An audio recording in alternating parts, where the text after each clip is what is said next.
ઉમરેઠ શહેરના નાશીપાડા હોલ ખાતે કોંગ્રેસ પક્ષ દ્વારા ભવ્ય જીત સંકલ્પ સંમેલનનું આયોજન કરવામાં આવ્યું હતું. આવનારી ઉમરેઠ વિધાનસભાની મધ્યસ્થ ચૂંટણીને ધ્યાનમાં રાખીને યોજાયેલ આ સંમેલન કોંગ્રેસ માટે શક્તિ પ્રદર્શન સમાન બન્યું હતું, જેમાં મોટી સંખ્યામાં કાર્યકરો અને સમર્થકો ઉમટી પડ્યા હતા. આ સંમેલનમાં પૂર્વ કેન્દ્રીય મંત્રી ભરતસિંહ સોલંકી, ગુજરાત પ્રદેશ કોંગ્રેસ પ્રમુખ અમિતભાઈ ચાવડા અને ઉમેદવાર ભૃગુરાજસિંહ ચૌહાણ સહિત પક્ષના અગ્રણીઓ ઉપસ્થિત રહ્યા હતા.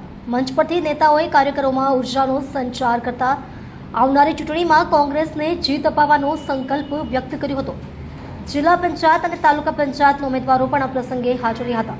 તેમના સંબોધનમાં વિકાસના મુદ્દાઓને પ્રાથમિકતા આપવાની સાથે લોકોની સમસ્યાઓનું નિરાકરણ લાવવાની પ્રતિબદ્ધતા વ્યક્ત કરવામાં આવી હતી. સંમેલન દરમિયાન હોલમાં અને બહાર લોકોની મોટી ભીડ જોવા મળી, જેના કારણે સમગ્ર કાર્યક્રમમાં ઉત્સાહભર્યો માહોલ સર્જાયો હતો.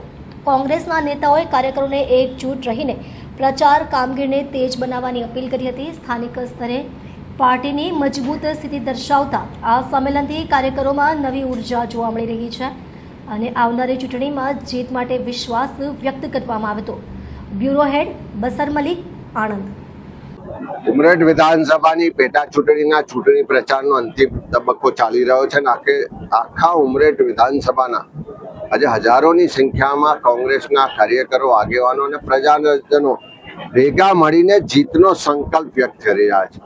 આટલા દિવસના પ્રચાર પ્રસાર દરમિયાન જે અમારા ઉમેદવાર ભૃગુરાજસિંહ ચૌહાણને જે ગામે ગામ આવકાર મળ્યો છે, જે લોકોનું જન સમર્થન મળ્યું છે, અને એ જ બતાવે છે કે એક તરફ ભારતીય જનતા પાર્ટીની તાનાશાહી છે, અભિમાની સરકાર છે, સામ દામ દંડ ભેદની નીતિથી લોકોને ડરાવવા, દબાવવા અને ખરીદવાનો પ્રયત્ન છે, અને બીજી બાજુ પ્રેમ, ભાઈચારા સાથે ઉમરેઠ વિધાનસભાનો વિકાસ કરવો છે, સર્વ સમાજને સાથે રાખીને આગળ વધવું છે, બધાને ન્યાય આપવો છે, બધાને સમાનતા સાથે અધિકાર આપવો છે.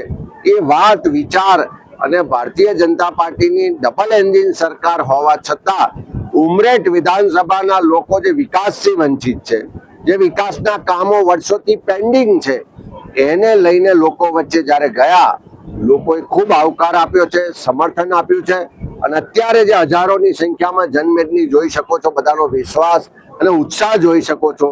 આવનારી 23 તારીખે જ્યારે ઉમરેઠ વિધાનસભામાં મતદાન થશે, સર્વ સમાજના લોકો ભેગા થઈ અને પરિવર્તન માટે મતદાન કરવા જઈ રહ્યા છે. 23 તારીખે ઉમરેઠ વિધાનસભાના મતદાનથી ગુજરાતમાં પરિવર્તનની શરૂઆત થવાની છે.